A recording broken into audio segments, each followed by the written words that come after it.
Perfect. Hey everyone, welcome back to the live stream on a Thursday night. Thanks for tuning in. We got the crew here. There's somebody in this chat or in our group that you haven't seen for like what, Brandon, 2 years? Has it been 2 years? It's been a long time. It's been a long time coming. This is such a long time. Well, of course, you know me, Taylor, and then Dom and Adam, and then Brandon Lowe, part of the ATYL crew. It's been a while since he's appeared on the show, but he is back. He finally had a free night out of his schedule to join us. Yeah, between coaching or broadcasting or playing adult softball, which I do every now and again, like 3 or 4 times a week. It's just it's a busy, chaotic life, but had a free night, so I'm happy to be here with you guys back once again. It's that guy that forgets to pick his driver 2 out of every 3 weeks, but I picked Chris Buescher every time that I've picked this season, so I'm here.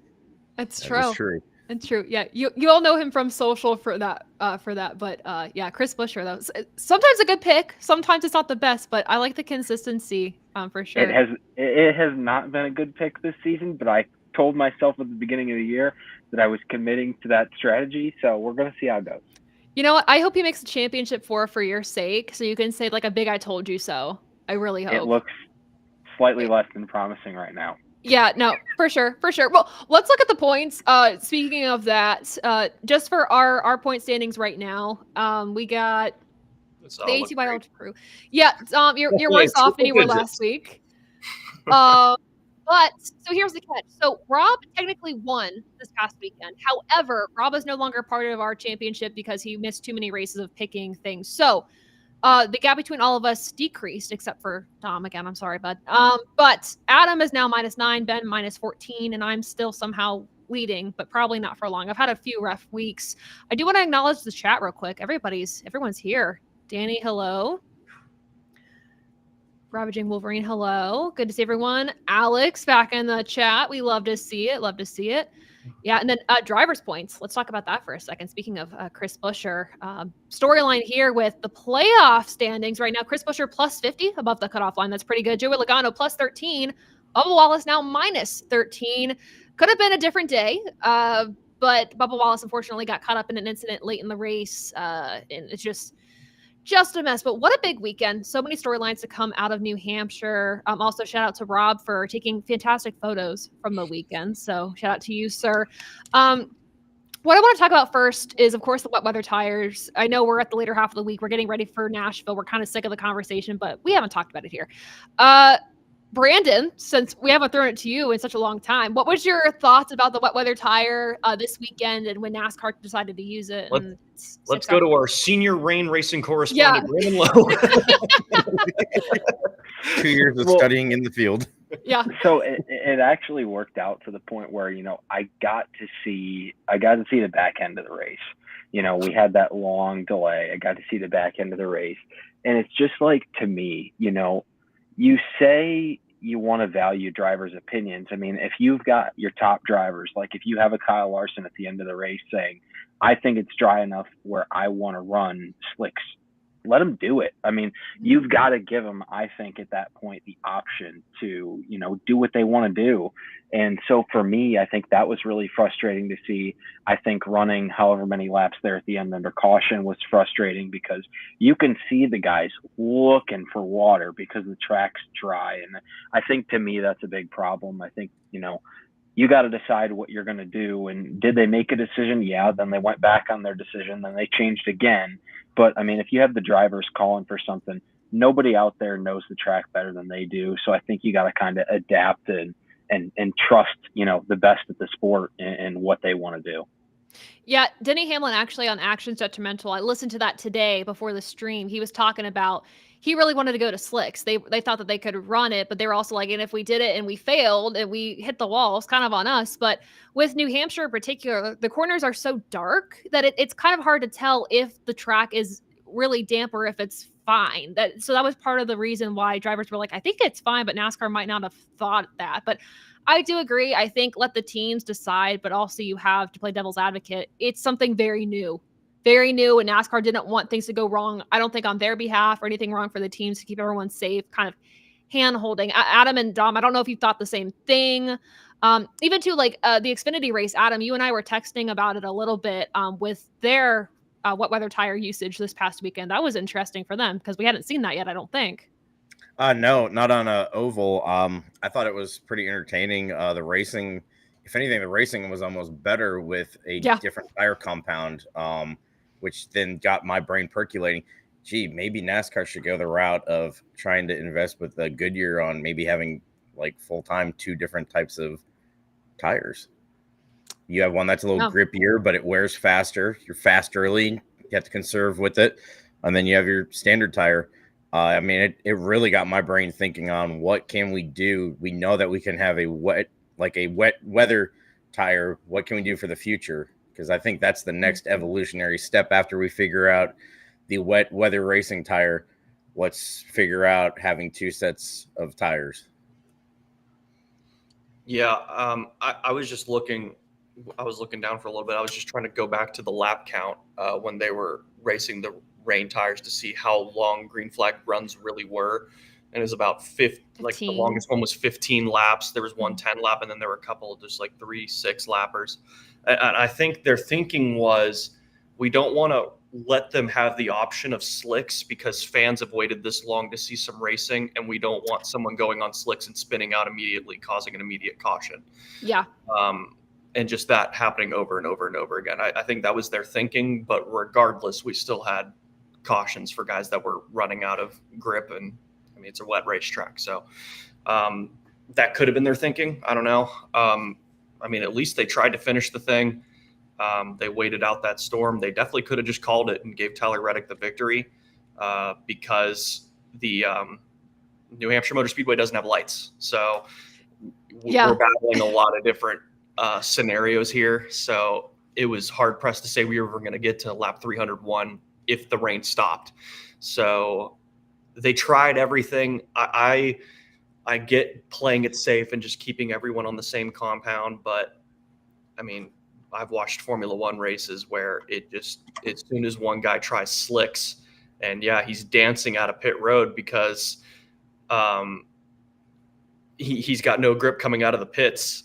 But he gets out of there and it's all dry racetrack, and he just goes flying around the track. Everyone just goes flying into the pits for slicks. So sometimes you need that rabbit to chase. Like, who's going to go first? Who's going to try first? And I mean, that's when the strategy opens up.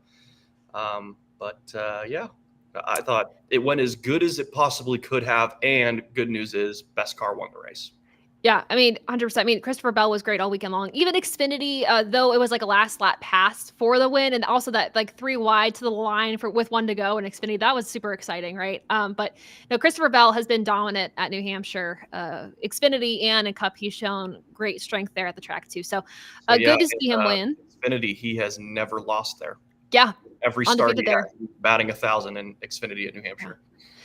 I didn't want to talk about this because I think it's feeding into the hype of like, oh, like a driver just won a race, automatic like championship favorite or champ 4 favorite. But I mean, it's hard to deny at this point with how early Christopher Bell has won in the season, especially multiple race wins this early for him, which is historically not where we see him winning the most. I think he could be easily in the championship 4. I'm just going to say it.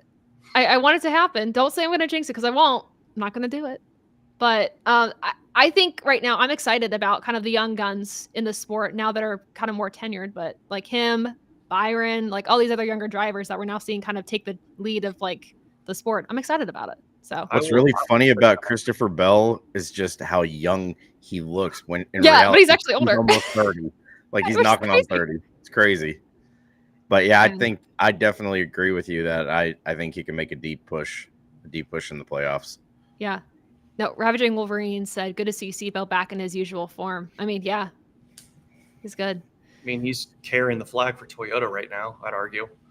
I know Denny had a good start to the year, but Bell has really picked it up post Coca-Cola 600. Yeah, agree. Arguably should have won Gateway had there been no issues with his car.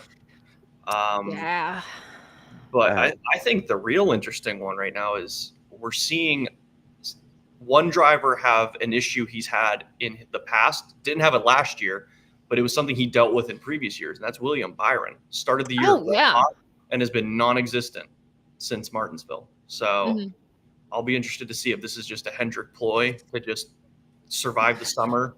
And they're focused on Alex Bowman right now. They got to get him to win. I don't disagree with that, though. Hendrick has a lot of money, but I don't even think that could get that done. I mean, it would fall in place with my whole theory that during the summertime, Hendrick goes dormant until it's time for. You did predict that. Gearing up. You did. For Larson, you're off to a good start. Yeah. Yeah. I mean, one little Larson blip, we're pretty good. Yeah. Hendrick is smart. I think they have a plan. This isn't, it isn't for anything. But then again, like Larson's still doing well. Elliott's still doing well. It's just, I think Byron's in a slump and Bowman's going to be Bowman. Brandon's poking the bear. Brandon knows exactly what he's doing. I don't know what you're talking about. I don't know what you're talking about. Get a drink of water. So that's New Hampshire. I think we'll leave it there. The only thing I will say is Elton Sawyer did talk after the race, and he said, once we get back to the R&D center, we'll start downloading exactly how the race unfolded. He also said, quote, if you think about it, we've only got maybe 4 data points. We ran trucks in Martinsville, the All-Star race with the Cup cars this year at Richmond, and the Cup cars here with the wet weather tires. So they have 4 data points to pull from to kind of improve that product. So again, like if you guys weren't a fan of the experiment or like, oh, it's manipulation of the race, whatever, like chill first off. Second off, we're going to learn more for the future. So there's that. But speaking of like Christopher Bell, segue slightly, he released a bit of news on Friday that wasn't supposed to be released, where he was like, when Chase joins the team, and it was like, oh, like, all right, I guess Chase Elliott's joining Joe Gibbs Racing. How exciting. It was Chase Briscoe. And then, of course, Tuesday, he started the press conference and was like, hey, I started this Friday. Let's end it today. Chase Briscoe is now going to be the driver of the number 19 starting in 2025. It's a multi-year deal. So pretty big deal. And it all happened within like the span of a week, according to Chase Briscoe. Like this all came together like the week that SHR said like, hey, we're going to close down at the end of the year, to like 7 days later when a contract was signed, which is pretty rare. Something else I thought was interesting about this before we talk about our opinions. James Small is staying on as crew chief. Bass Pro Shops is staying on as a primary partner. And Chase Briscoe also shared that this was like the only team that did not ask what he's bringing to them in terms of sponsorship, which is a big deal, considering how everything went down with M&Ms or, all that stuff with Kyle Busch and things like that. Like it was purely off of character, according to Joe Gibbs, and just talent. So what do Dom, you made a face. What do you think about that? It makes the Kyle Busch exit look even worse. Yeah, it does. It does. No, this is great for JGR because this is a solid replacement.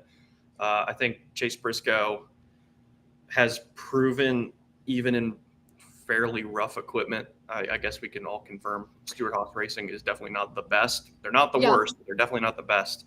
But he can get good finishes out of not the best equipment.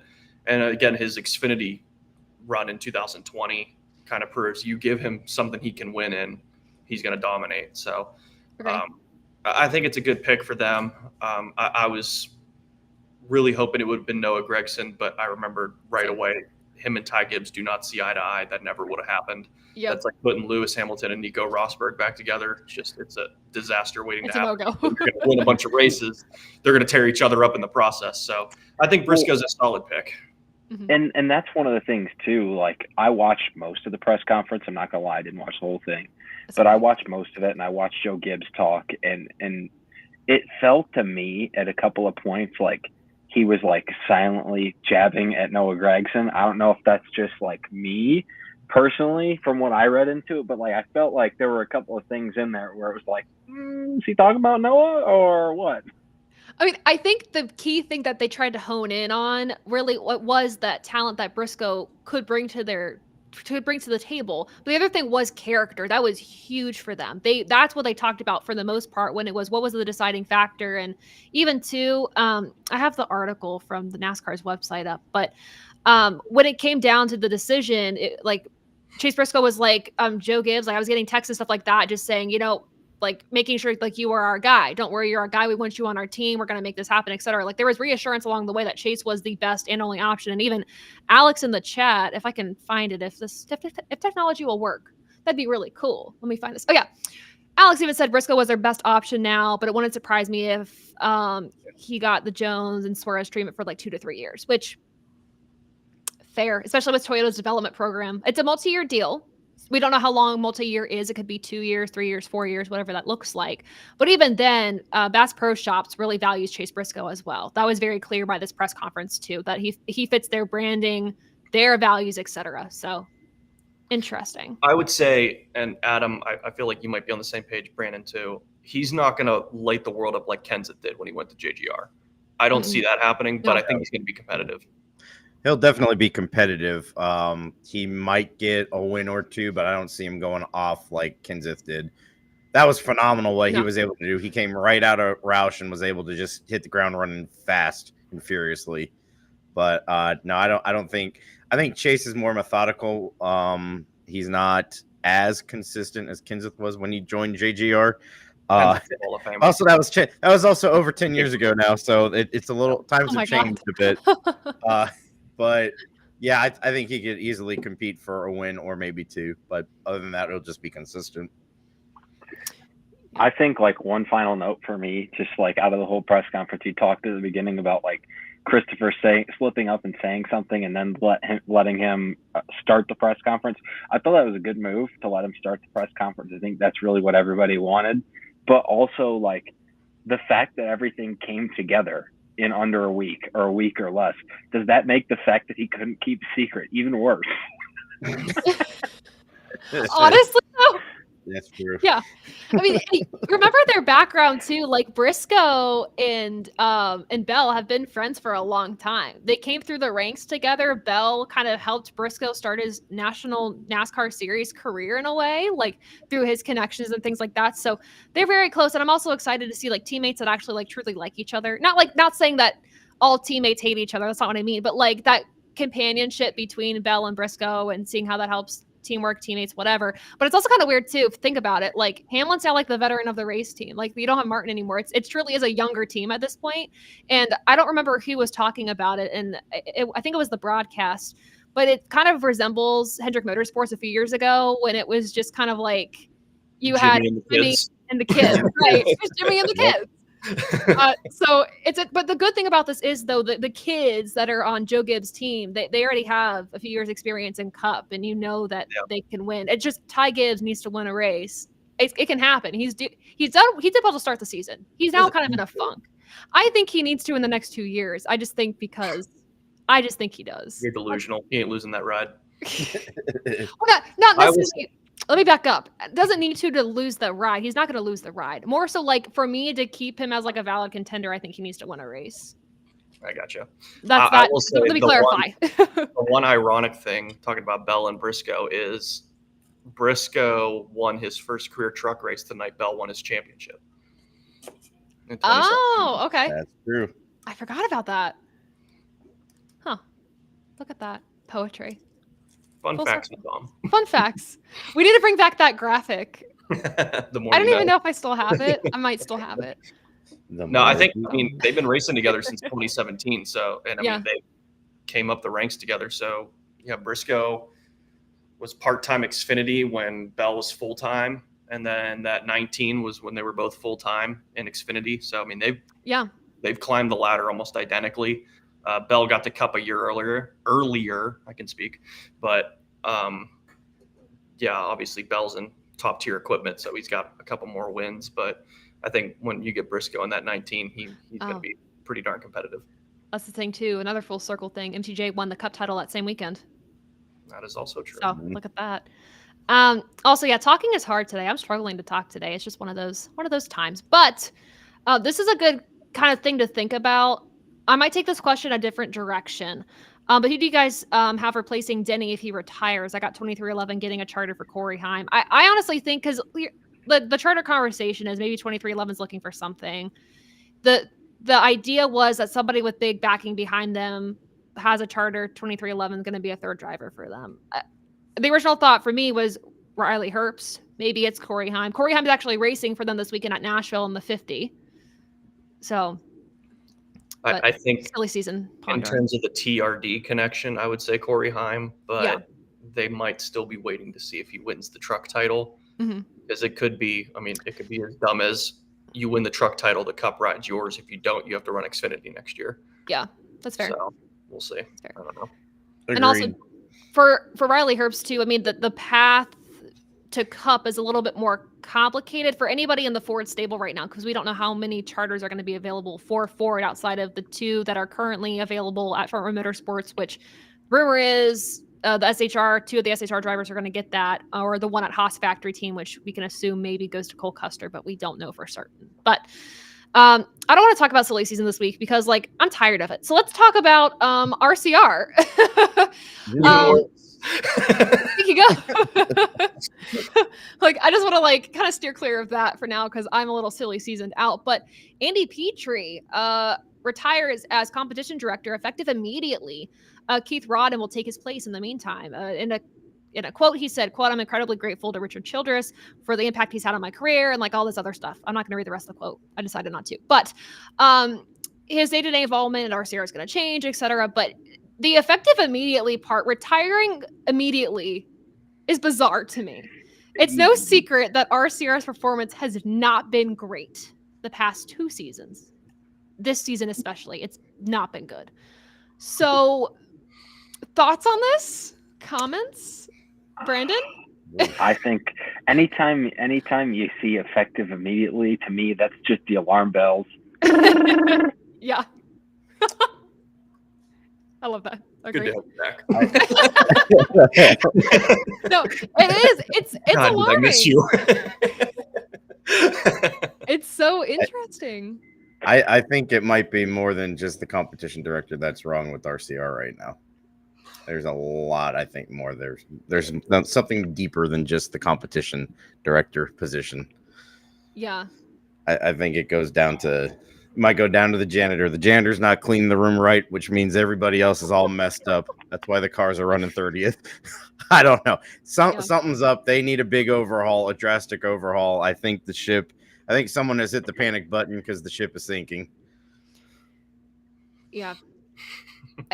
Dom comments? No comments? Brandon, go ahead and do the wee woo again for me. Yeah, did you go? Yeah, that's it. That's what's happening. That's it. Adam, it's like, we still got Coca-Cola stains from the 600 in 2017 that they won. It's like they're still living in the past. They're living. No, I feel like with RCR, because they had a good year last year. They had a Kyle Busch year last year, and it's Kyle came in and won for them. Austin Dillon was also in the race. But, even when Kevin Harvick was there, they would have a year where they were winning every now and again, but like they had wins on the year and were good in the points. And then the next year they were non-existent. Mm-hmm. I think Harvick won the Daytona 500 in 2007 and didn't see a win again until 2010. So, they go through these slumps all the time. And, I don't know what it is with them, that they're just, my feeling is that their priorities are in all the wrong spots right now. Yeah, I agree. And they're focusing on the wrong part of the race car. And I think what doesn't help too is, Kyle can be brutally honest. And I think that could be one of those things where like, if he goes in there and MFs a 3-hour meeting, I think that just kills the morale of that race shop. 100%. And they're like, I'm sick of this dude. I don't want to work on this car. It could be something like that. This is all just speculated. No, I mean, and that's the thing too. It's like if I don't want to speculate. But a lot of times when an organization isn't working, it typically comes from the top.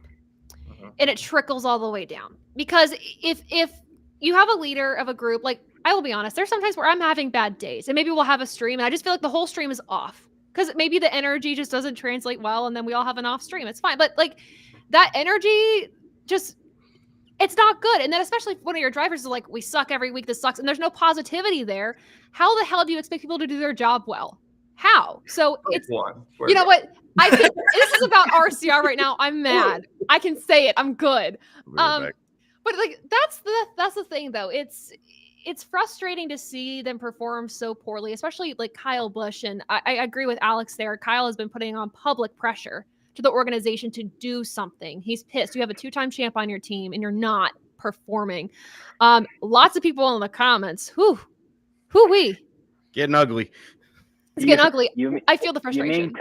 mean Kyle getting in a fight and saying afterwards, "I suck just as bad as you," would put any pressure on the organization? I don't know. I think that might have been. The fact Andy Petrie was right there when it happened as well too. Yeah. Who knew Ricky Stenhouse Sr. would be the downfall of RCR?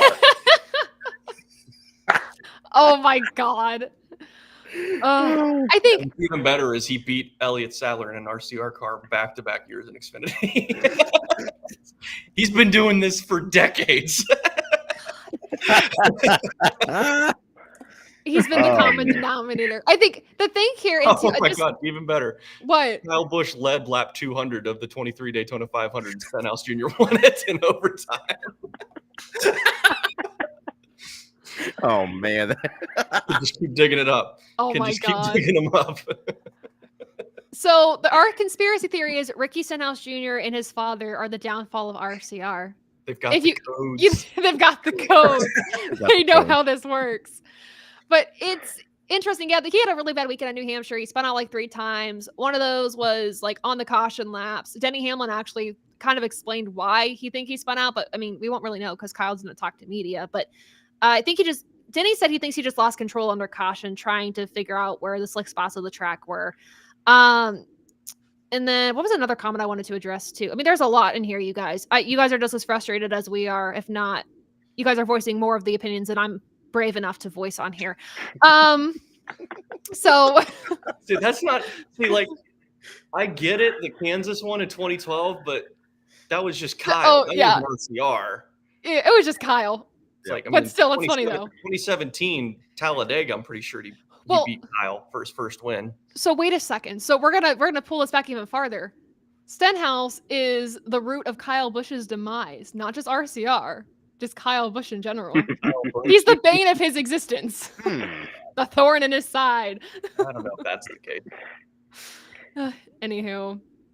I will say what frustrates me about all this is that I spent almost my entire high school and college life telling everybody Kyle Busch was the greatest NASCAR driver I ever watched. Yeah. Ooh. Yeah. This is really hard to witness right now. I mean, I started watching. I agree with you though. I started watching weekly in 2012. I missed the Gordon dynasty. Yep. I missed the genuine Jimmy dynasty. The five straight. I mean, I watched occasionally during that. I watched the Fox races, but I didn't watch every single week because, I mean, Brandon, you've got it behind you. When August came around, my priorities went right to Columbus. So, yeah. But no, I mean, I saw Kyle. I mean, the 2012 Budweiser shootout, and then all his other. I mean, every single week, winning Xfinity, winning truck. Getting the sweeps, winning the cup races, winning a championship in 15 after breaking his leg. It just like every single week, if he wasn't winning, he was leading the most laps. So he was the man. He was the man. But now he drives for RCR. Yeah. I mean, he's the old man. Moral of the story is like, okay, first off, NASCAR Talk About Cup Series, you are not wrong. I don't know if you guys saw the comment. You tell me that I'm wrong. I love that meme so much. It sounded better in the car on the drive over. But like you're not wrong. You're not wrong is the thing. But no, they need drastic changes. And personally, to me, changing one person in a different position, that's not enough. I'm not in the organization, so I don't know. But changing one thing and hoping it impacts the entire organization, that's not gonna work. That's not going to work, period. I feel like they're at the point where they've just got Daytona and Talladega circled as their only hope. That's it. Yeah. I mean, and quite frankly, like with the current playoff system, it's a win and you're in. And I think this year we have a few drivers in the playoffs that have won that I'm like, it's taken a spot from somebody that I think could go farther in the playoffs. And though I would love to see Kyle Busch succeed and get a win, I'm nervous that he's going to take a playoff spot from somebody who could actually do something with it. With the current state of RCR. Like, I would love to see him continue a winning streak. Sure, 100%. But I don't think they've earned it. They haven't earned it. He did in 2020 and win after he gets eliminated. 2020, he got in on points and then got eliminated. And then the next week won Texas. So, yeah. Takes the pressure off at least. It's true. Man. Yeah. And then with the whole Austin Dillon's got to go stuff, we've heard that so many times. But I know he wants to be in a leadership position at the end of the day, is something that he wants. So it's not going to happen. But if you think there's a driver in there now that doesn't deserve to be in there, wait till Todd Gilliland wins at one of the big tracks. Honestly. Fair. To be fair, though, it's coming. He's been running well lately. I was going to say, to be fair. Lately. I think, but that doesn't make him a name. competitor for a championship. Yeah, Todd's not a competitor for a championship, but quite honestly, I see him going farther in the playoffs than maybe Daniel Suarez could. Quite honestly, with the first round that we have, I see it. Yeah, I think to me Austin that's the one. Well, and now you know how I feel about that. I feel like the playoff, like if there's anyone's advantage that it works to with the 3 and then 4 gone, 3 and then 4, I think it works to Austin Cindric's advantage more than it does for anyone else. That's fair. It's fair. Yeah. And everyone. Okay, I'm glad to see I didn't just say something crazy. I do think Todd Gilliland would be better. Okay, nothing against Suarez. I love Suarez. It's just his season hasn't been great the way you would expect. But it's like they got the win and they haven't been competitive since. This weekend, though, and we'll talk about it when we get to previewing Nashville. I need to keep a check on time here. But Trackhouse could have a chance this weekend. So we'll get to that. So we'll move on from RCR. I did want to give you all an update on John Force. If you guys haven't seen it, I wanted to read you all the update, or at least bits and pieces of it. I got to get my glasses on because I can't read without. I'm sorry, guys. Okay, here we go. I can't see without the glasses. Words. Let me be clear. All right, here we go. Dr. Kitchen. Dr. Kitchen. Gather around, children, for Tales from Taylor's Kitchen. Here we go.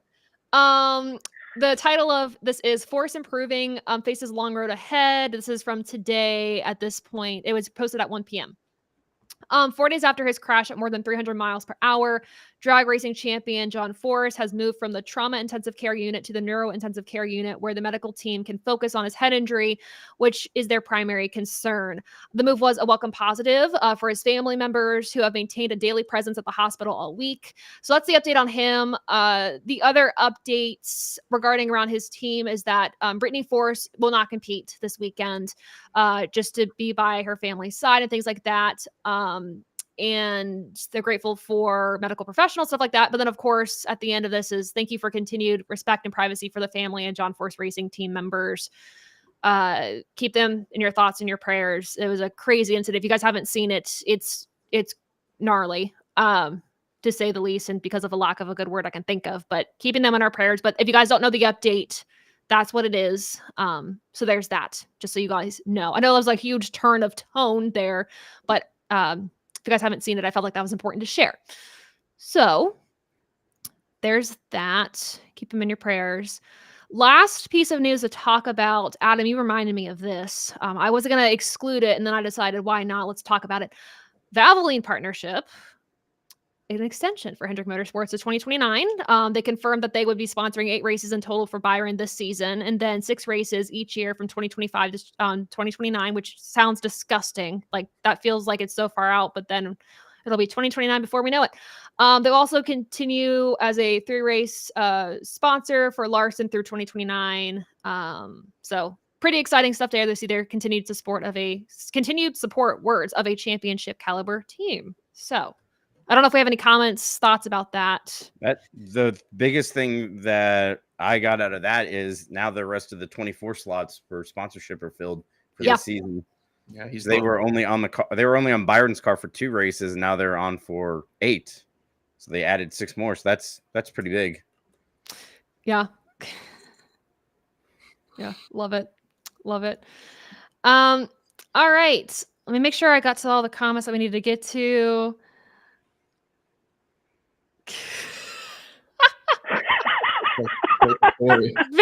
Can I laugh? I was waiting to laugh out loud. I don't know who you are, Vance, but a lot to unpack in that comment. Vance, there's a lot to unpack in that comment on X, my guy. Hey, I had my glasses on, FYI. The glasses were out. You guys in the chat today are insane. You guys are insane today.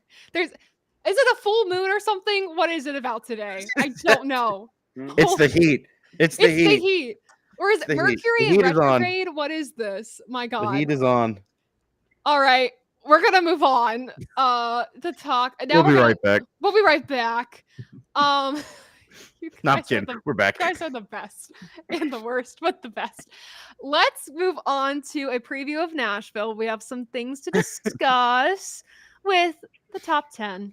Dom, are you ready? I can be, yeah. So confident. All Here right. we go. First of all, first and foremost, have a look at that third place car. FedEx is back on the track this weekend. God, have I missed her. Oh, yeah. Gosh, I love that car so much. Also, shout out, Ross Chastain's car looks incredible. It's so pretty. Team of the year. Such a sweet race a car. lot of good cars this weekend. A lot of good schemes. Big fan of that one car. But we've only gone to Nashville Super Speedway 3 times in the Cup Series, so we've only had 3 winners. That's Kyle Larson in 21, Chase Elliott in 22, and Ross Chastain in 23. Now, Chase Elliott is 4th on this board because he got disqualified in, I believe, 2021 or 20. It was obviously he won 22, but he got disqualified in one of the Nashville races. So that really hurt him. I didn't count it as a DNF because he finished the race, completed all the laps, but that's what hurts him in terms of this stat because he doesn't have the finish. But Kyle Larson's at the top of the board, won in 2021. He led 264 of the 300 laps in that race. Dang. So that is also the most laps that has been led by any driver at Nashville in the 3 years we've gone total of all 3 races.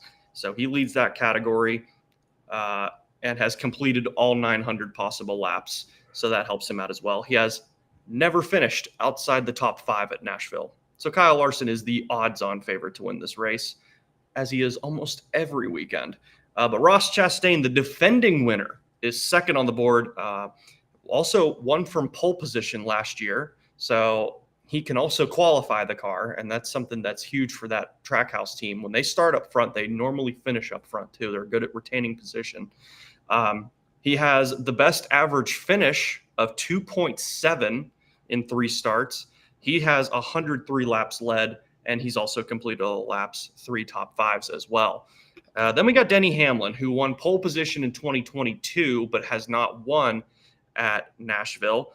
Has the best average starting position, or actually, no, he has a 7.3 average starting position, has led 195 laps. So he is also up there in terms of laps led total, but he has completed all but 1 lap. So everyone that has completed every lap got ranked up against him. That was something that went against him here, but he's still better than Chase Elliott because Chase has that 1 finish that doesn't count. So he's technically like listed as 36th, 38th, whatever. But Denny Hamlin has 1 top 5, 1 top 10, and 3 starts. And then we got Chase, along with the 2022 victory. He's led 56 laps, has 2 top 5s.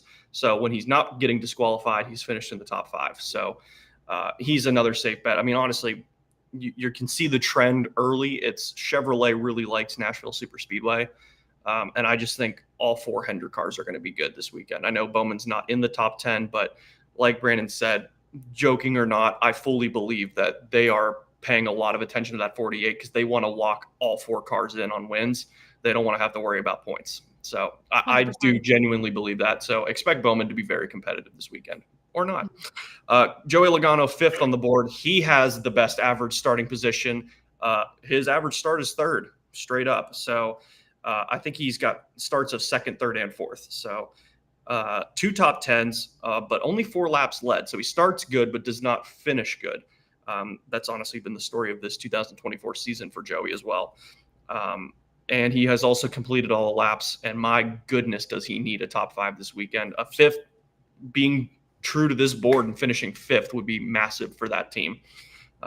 Kyle Busch is 6th. I don't expect him to finish 6th this weekend until they make massive improvements at RCR, but he has led 76 laps. He's completed all the laps and has 1 top 10 to his credit. Daniel Suarez is 7th, confirming what Taylor said earlier, that Trackhouse as a whole is very good here at Nashville Super Speedway. He's completed all the laps, has a top 10, and he has also led 1 lap. So that helps him up against the other drivers that haven't led laps here. And I will say too, for Trackhouse as a reminder, their headquarters is in Nashville, correct? So their race shop is in the old Ganassi shop, Yes. which is Concord, correct? I think that's Concord. Yes. But yeah, they've got a headquarters in Nashville. So it is like a hometown race for them. So it is a big deal. You would expect them to do well. Definitely. The worldwide headquarters for Trackhouse is Nashville. The race shop is in yes. Yeah, Concord. And then, I mean, you've got Tootsie's on the car too, and yeah, exactly. That's a local sponsor. They're going to Lounge car do really well. Sorry, 8th place is William Byron. 1 top 5, 1 top 10, 5 laps led. He has, out of 900 laps total to be completed, he's only completed 862, so that went against him. And then we have Christopher Bell, 9th on the board, 3 top 10s with 3 laps led. He's completed all the laps. And lastly is Martin Truex Jr., who has led 132 laps. He's completed all but 1 lap, 1 top 5, 15.3 average finish, and the deuces are wild on his finishes at Nashville. 22nd, 22nd, and 2nd. Dang, okay. So he's either finishing 22nd or 2nd, or maybe he wins this weekend. We'll have to wait and see. But that's the top 10. I can pull up the rest of them if you want to see where Chris Buescher is, Taylor. Yes. Yeah. Brandon, if you've missed it, every single week I tend to ask, where does Chris Buescher end up in the rankings? Because I'm always curious. That's always my question, because I'm like, Yeah. I pick this guy every single week I pick. Why isn't he in the top 10? It just irritates me. Exactly. He's getting left out. His stats don't match up against the others. I'm sorry. One thing. Okay, you telling me Chris Buescher can't outrun Daniel Suarez? I'm just telling you the numbers. A new guy. I'm just giving you the numbers. We have 5 people that were not ranked because they're making their first Nashville start this weekend. That is Daniel Hemrick, John Hunter Nemechek, Josh Berry, Zane Smith, Carson Hocevar. So 2 veterans and then 3 rookies. Chris Buescher is 25th on the board. He has an average finish. He has an average finish of 28th. His finishes are 36th, 30th, and 18th. I bet he finishes 7th this week. All right. Okay, bookmark that. Save that. Bookmarked. Well, because I will say too, because typically when we ask where does Chris Buescher finish, he typically is, if he's not in the top 10, which he typically isn't, but he's typically within like that 11th to 15th, maybe like 16th place. So he's never too far off, but this has not been a track that's treated him well. This is an interesting one. The first driver outside the top 10 is actually Eric Jones. Finishes 19th, 11th, and 8th, so an average finish of 12.7, which is better than Truex, Byron, and Kyle Busch, and also better than Chase Elliott. Wow. But obviously Chase has that DNF or that disqualification. But yeah, Eric Jones has a good average finish. Just some other things that he doesn't have that these guys do. And then the defending champion, Ryan Blaney, is 14th, and his finishes are not good. 37th, 3rd, and 36th. So yeah, he really needs to switch his luck around at Nashville. What about Austin Cindric? There's for all the Penske guys to be listed here. Austin Cindric is 22nd on the board. He only has 2 starts at Nashville. Oh, that's right. That's right. Cindric has only started 24th in both of his starts, and his finishes are 7th and 27th. So average start 24th, average finish 17th, and he has completed all but 1 possible lap in his 2 starts. The real question is, what about my guy Austin Dillon? Because I got to see Paul Swan, former BG captain linebacker, in victory lane. Austin Dillon is 15th with finishes of 12th, 14th, and 13th. So an average finish of 13th, and he's completed all the laps. Oh yeah, Ryan Blaney. What about Blaney? Blaney's 14th. 14th. Yeah. Okay. Cool. Yeah. And then I may as well. Alex Bowman is 17th. Okay. Finishes of 14th, 36th, and 17th. So 22.3 average finish. He has led 9 laps, but out of 900 possible laps, he's only completed 649. Yikes. I mean, reminder to everyone, this is the Ally 400. Alex Bowman has the Ally scheme. So it's not only a big deal for his partner, but 2, it's a big deal because he's the only Hendrick car that's not locked into the playoffs right now. That's He's your decent on birthplace. points. So again, right now on points, he's plus 59 above that cutoff line. So decently safe right now. But again, like looking around the cutoff line of drivers who need to have a good day, definitely have some drivers that are going to need to make up some ground this weekend. We have only a few races left in the regular season, so it'll be interesting to see. But any questions for us in the chat before we close it out? Oh, this is a good question. Did we vote for Ryan Blaney for best driver for the ESPYs? Who were the nominees? That's the biggest question. Max Verstappen, Alex Palou, Ryan Blaney, and I'm missing somebody pretty substantial. Well, my answer would be no, because Max Verstappen deserves it. Yeah, I would say, yeah. I did vote for Ryan Blaney though because NASCAR. But no, Max Verstappen though, yeah, one of the best drivers. Yeah. Let's bring. I think just looking at the standings, I think the interesting thing to me is you see, not to change topic, by the way. Well, go for it. Go for it. You look at the standings and you look at who's above the cut line but doesn't have a win, and then you look at the drivers on the outside of the cut line. And I think, there's still 4 or 5 drivers in the red right now that could win, which begs the question, how many drivers in the green right now are going to get left out? That's true. It's true because right now, like, again, Denny talked about this a little bit in his podcast that he released this week. But let's say for some odd reason, like we talked about Todd Gilliland, let's say he wins a race somehow, some way. Michael McDowell, let's say. Even then, I think it's not out of the question for Josh Berry to potentially win. He's racing. He's driving really good right now. He's doing really well. He could potentially win. Chase You Briscoe, want to know maybe. who's going to spoil all of this? Don't. Justin Haley. Honestly, I would love though? that. Oh no. Justin Haley would be my absolute dark wild horse. I mean, I think looking down the list at points, truly, I think there's only 5 guys that I see that you could say don't have a chance to win, to be honest. I mean, you're not wrong. I mean, Zane Smith, Harrison Burton. Austin Dillon. Oh, Austin I have Dillon. Harrison Burton as he's penned in as a win. What? No. Brandon. How about I say again? You guys know how I feel. I mean, that's I'm the first person to text in the group chat when he spins out every week. Yeah. Sure. Yeah.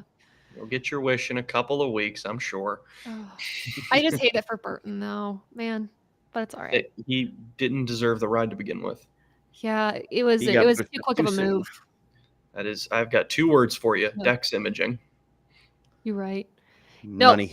No, Buescher and McDowell could shake things up, but could be wrong, and everyone from Truex down could shake up the standings. I mean, I do feel like we still have at least one surprise winner yet to see. That will be below the cutoff line. That'll shake things up. But then again, it puts Joey Logano in jeopardy, and Bubba Wallace, what is now minus 13, is going to be a lot harder when somebody just has a surprise win. Same with Chase Briscoe. But my concern is with Joey Logano and Kyle Busch. Kyle Busch, I mean, the way he's performed this season, they both performed poorly. But 2-time champions, you have something to prove. You don't want to look like you're washed. You don't want to look anything else, but you want to be in the playoffs. You want to fight for a championship, even if it's just the first round. It's a big deal. But right now, Kyle Busch isn't in it unless he wins. And I mean, I think for me, that's the thing. You look at the list and you look at all the guys in the red. Out of every single person in the red, Kyle Busch is the one that you would have said at the beginning of the season, oh, he's definitely in, right? Yeah. Yep. I actually think this year, funny enough, I decided not to do a preseason playoff bracket. I think I didn't do that because last year I think I was so far off last year, I just didn't want to put the effort into it this year. But Kyle Busch would have been in my round of 16.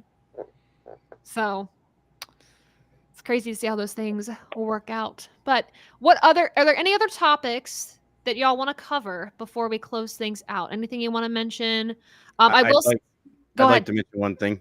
I joined the glasses club with you, Taylor. I put my glasses on. I got my glasses on now. Thank you. I'm going to put my glasses back on too. You know what? This is for you, Vance. We all got our glasses. We got our glasses. We got them on. I really want different glasses. I don't like glasses, but here we are. They help our eyes. Wear your glasses, folks. Last thing I wanted to mention, of course, again, Corey Heim will be racing in Cup this weekend. Same with Chad Fincham in the 66.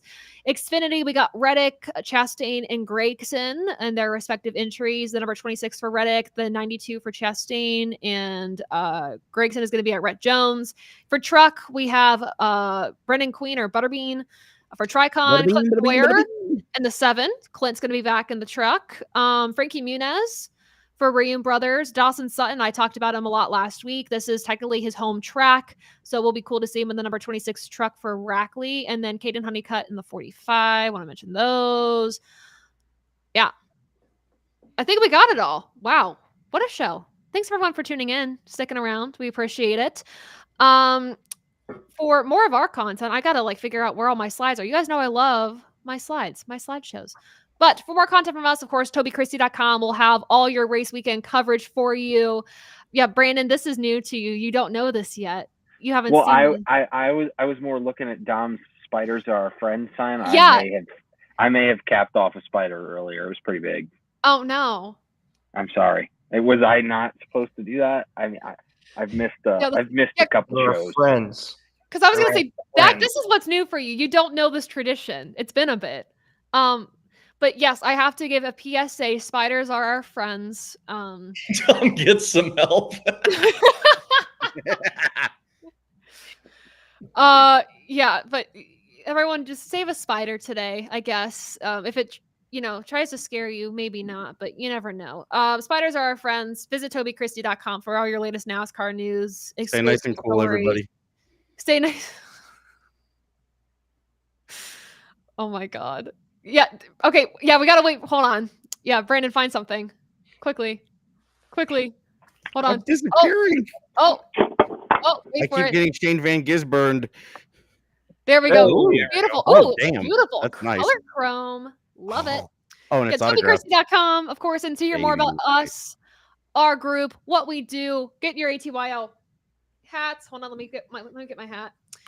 Get your hats above theline.com. Learn more about us, our content. When we go live, we're on all social media platforms. My TikTok page, always busy with live streams and stuff, so make sure to catch us there for exclusive content. And of course, all of our social media handles are on the screen for you in the description below.